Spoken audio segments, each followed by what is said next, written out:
Lalu bagaimana pemerintah menyikapi kritik atas beberapa pasal dalam KUHP yang dinilai akan menimbulkan masalah baru? Kita bahas bersama Hakim Pengadilan Tinggi Jakarta Profesor Binsar Gultom dan anggota DPR fraksi Golkar Ahmad Irawan. Selamat petang, Prof. Ke Prof Binsar. Prof Binsar, suaranya masih di mute. Boleh dibuka dulu? Irawannya kenapa ya, Sir? Prof, bisa dengar suara Cindy? Ya, ini suaranya sudah. Oke.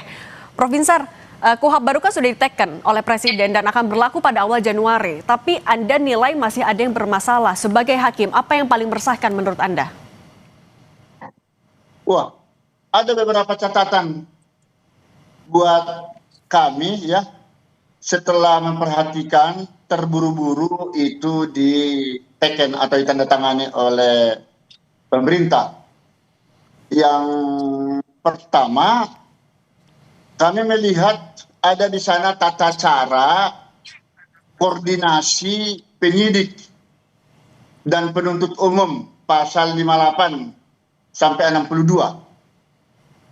Nah, jika hal itu berkaitan dengan tugas pokok fungsi masing-masing, seharusnya tidak perlu ada istilah koordinasi khusus kepada kedua lembaga penegak hukum tersebut. Mengapa dipisahkan dengan lembaga pengadilan? Karena ada satu sistem criminal justice system. Nah, disinilah kesannya jadi tidak adil kalau polisi bisa berarti menangkap hakim. Tapi kalau polisi atau jaksa bisa menangkap hakim, tapi polisi tidak bisa menangkap jaksa dan sebaliknya. Itu bagaimana? Oke. Kan itu. Oke, itu yang pertama ya, Prof. Oke, saya mau minta sebentar, Prof. Saya minta tanggapan dari. Oke, Prof Anda juga sempat menyebutkan kepada Kompas TV ada pasal soal restoratif justice yang Anda juga merasa itu tidak tepat karena bisa dimulai dari tahap penyelidikan. Apa yang menurut Anda tidak tepat di situ? Oh, mengenai restoratif justice, JR itu, kalau memang bisa diselesaikan di tingkat penyelidikan Polri dan penuntutan dalam hal ini JPU Jaksa Penuntut Umum, kenapa harus masuk lagi ke tingkat pengadilan? Bukankah hal itu jadi membebani pengadilan, banyaknya perkara yang menumpuk di pengadilan itu?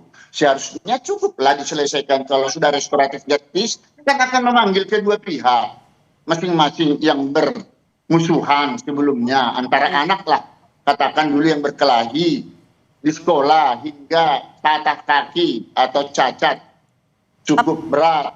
Oke, Prof, tapi apa yang paling Anda khawatirkan sebenarnya celah hukumnya di mana kalau misalnya restoratif justice itu memang bisa dilakukan dari penyelidikan sampai di pengadilan?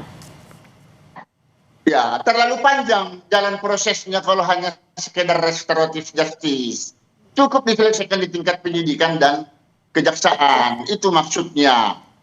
Terlalu panjang. Jadi semua akhirnya kepercayaan. Semua ke pengadilan. Jadi apa tugas polisi? Apa tugas jaksa untuk menyelesaikan kasus-kasus kecil seperti itu? Oke, kalau gitu, Prof, saya tanya dulu ke Mas Irawan. Mas Irawan, kita mundur lagi sebelum diteken. Ketika itu juga sudah diparipurna, sudah disahkan, tapi masih ada protes dari, ya misalnya dari Prof Binsar, kemudian ada juga dari koalisi masyarakat sipil. Bagaimana Anda bisa meyakinkan kalau yang disahkan oleh DPR ini bukan produk hukum bermasalah? Jadi begini, Mbak. Jadi setelah kami mengesahkan rancangan KUHP pada November 2025 dan kemudian Presiden melakukan pengundangan terhadap rancangan KUHP tersebut pada tanggal 17 Desember dan diberi nomor Undang-Undang Nomor 20 Tahun 2025. Saya ingin memulainya bahwa setelah ini diundangkan, disahkan dan dimasukkan dalam lembaran negara, maka tentu berlaku satu prinsip yang disebut dengan asas fiksi hukum. Jadi semua orang dianggap tahu hukum dan semua isi yang ada dalam KUHP tersebut. Sebentar, Prof, saya selesaikan dulu. Dianggap tahu hukum tersebut.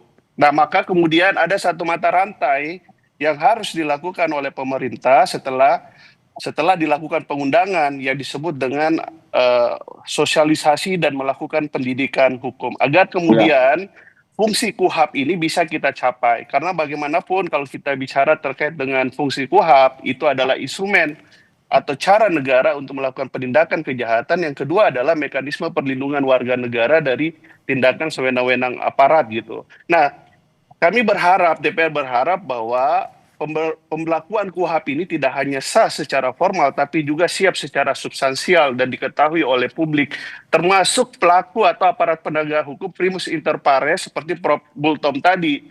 Misalnya tadi ketika menjelaskan kaitannya dengan konsep restoratif justice, mohon maaf Prof, dengan segala hormat, saya ingin mengatakan bahwa Prof. Binsar tidak membaca terkait dengan mekanisme restoratif justice ini secara utuh, norma-norma pasal-pasal tersebut gitu. Karena yang ketika kemudian di tahap penyelidikan atau karena penyidikan, PP-nya belum ada, Pak. Mohon izin. Peraturan pemerintahnya baru sedang mau disusun, kan? Tapi PP ini adalah turunan dari undang-undang, tetapi dalam undang-undang tersebut telah dicantumkan bahwa ketika kemudian terjadi perdamaian atau terjadi kesepakatan antara para pihak, pelaku, korban, keluarga korban, anaknya, dan lain-lain, maka penyidik bisa mengeluarkan yang disebut dengan SP3, dan di penuntutan, penuntut bisa mengeluarkan surat penghentian penuntutan. Nah, fungsi pengadilan nantinya, JPU melaporkan kepada pengadilan untuk kemudian dikeluarkan penetapan. Jadi tidak semua kemudian persoalan-persoalan atau dugaan laporan kejahatan tersebut itu muaranya ke pengadilan. Enggak. Penyidik punya kewenangan dalam melakukan atau memediasi antara para pelaku dan korban. Penuntut bisa, tapi kemudian tidak. Jadi mereka bisa menghentikan tersebut. Pengadilan nanti hanya mengeluarkan penetapan jika kemudian restoratif justice diselesaikan di penuntutan. Apakah dengan adanya SP3 dari pihak penyidik Polri tidak cukup? Itu selesai sudah penghentian penyidikan. Nah, itulah yang saya bilang. Masih perlu ada penetapan dari pengadilan? Pak, makanya itu yang saya bilang tadi. Jadi pemerintah punya tanggung jawab besar dalam mensosialisasikan isi KUHAP ini agar kemudian tidak keliru diinterpretasikan. Cukup, Pak. Kalau kita lihat KUHAP, surat penghentian penyidikan tersebut cukup, Pak. Pengadilan tidak perlu mengeluarkan penetapan. Kalau Pak. Sebenarnya nggak perlu harus lewat pengadilan. Makanya ini sama dengan sosialisasi, Pak, kalau begitu. Ini yang belum sempat disosialisasikan. Makanya banyak masyarakat bingung. Makanya saya sampaikan tadi, Pak, bahwa ada satu prinsip hukum yang disebut dengan asas fiksi hukum yang merupakan mata rantai dari perlunya dilakukan oleh pemerintah sosialisasi dan pendidikan hukum. Kemudian mekanisme dalam KUHAP tersebut tidak disalahartikan gitu. Soal sosialisasi itu yang masih jadi PR. Kemudian juga Prof. Binsar juga kan kepada Kompas TV menyebutkan salah satu yang Anda kritisi juga soal adanya percobaan pidana 10 tahun bagi terpidana hukuman mati apabila memang menyesali perbuatannya. Apa yang juga paling mengganggu Anda dari pasal ini sebenarnya, Prof? Sangat-sangat ini tidak berwibawa dan tidak tegas. Coba ya kita lihat di pasal 100 ayat 1 Undang-Undang Nomor 1 Tahun 2023 tentang KUHP baru. Ini bukan KUHAP ya, KUHP baru. Di sana hakim di dalam menjatuhkan pidana mati disebutkan ada klausul harus masa percobaan 10 tahun dengan ketentuan menyesali perbuatan si terdakwa dan tidak akan mengulanginya lagi dan sejauh mana peranannya.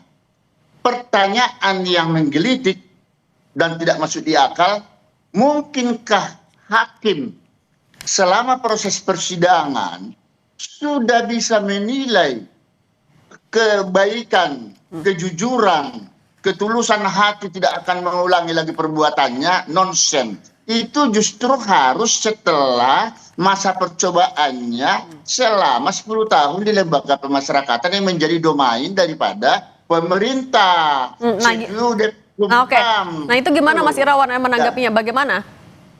Dengar, dengan kemudian di ayat 2-nya ya disebutkan pasal 100 itu menjadi keharusan buat hakim untuk mencantumkan putusan percobaan itu di putusannya. Oke. Loh, berarti di sini sudah diintervensi hakim di dalam memutus perkara. Ini tidak benar. Ya. Kecuali perkara ini sudah.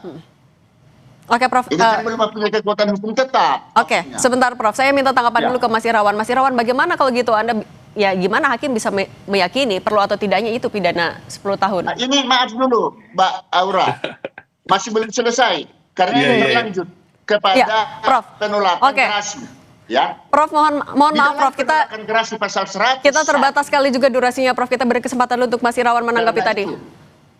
Prof, saya ini supaya selesai, supaya tuntas, ya. Mohon izin, Mbak Aura. Kalau boleh, Prof, langsung intinya seperti apa? 101, apabila gerasi ditolak oleh Presiden, maka disebutkan di situ eksekusi akan dilakukan selama tenggang waktu 10 tahun.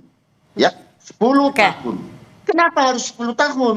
Kalau lewat dari 10 tahun, baru katanya berubah. Pidananya menjadi seumur hidup. Lah, ini ada apa? Berarti ada di sini celah-celah. Nah, itu ada apa, Mas Irawan? Boleh dijawab langsung. Ya, jadi begini. Baru yang terakhir di pasal 102. Teman-teman penegak hukum bisa berbeda ya, akademisi bisa berbeda, terus kemudian pelaku penegak hukum dan lain-lain bisa berbeda kaitannya dengan konsep kebijakan pemidanaan ini. Semua bisa berbeda gitu, termasuk Prof Binsar tadi dalam melihat norma tersebut kaitannya pemidanaan pidana mati kemudian berubah jadi seumur hidup. Bolehlah berbeda kemudian, termasuk tadi yang disampaikan dengan segala argumentasinya. Tapi bagi kami DPR bahwa KUHAP ini itu juga sebenarnya menangkap satu praktik penegakan hukum selama ini. Jadi itu juga bagian dari yang kami masukkan dalam KUHAP ini gitu. Terus dan juga sebenarnya menangkap apa ada ini satu maksudnya? Kenapa? Menangkap apa? Prof, masuk. Tadi kan itu kan kaitannya dengan kebijakan pemidanaan. Bagaimana dari pidana mati kemudian jadi seumur hidup, kemudian ada percobaan 10 tahun. Saya sampaikan tadi bahwa kita boleh berbeda kaitannya dengan konsep dan kebijakan pemidanaan kaitannya pidana mati tersebut. Nah, kalau saya singkat saja, kalau kemudian Profesor Binsar mengatakan bahwa ini dari sisi konseptual, dari sisi norma bermasalah dan ada celah hukum, tentu itu adalah bahasa bahwa kita bisa menyimpulkan ada ketidakpastian hukum terhadap norma tersebut. Kalau kemudian memang ada satu dugaan atau potensi pelanggaran hak konstitusional di dalamnya, lebih baik bagi Prof menurut saya menggunakan haknya sebagai warga negara, silakan saja diajukan ke Mahkamah Konstitusi untuk kemudian dilakukan judicial review terhadap pasal tersebut. Hak mengajukan uji materi itu yang didepankan juga ya Mas Irawan. Kalau kita mau berbicara Prof Binsar dan Mas Irawan, mohon maaf kami durasinya sudah habis. Kita akan lanjutkan di lain kali ya diskusi soal KUHAP yang sudah ditekan oleh Presiden Prabowo Subianto. Prof Binsar Gultom dan Mas Ahmad Irawan, mohon maaf kita lanjut lagi nanti. Terima kasih sudah berbagi bersama kami di Kompas Petang.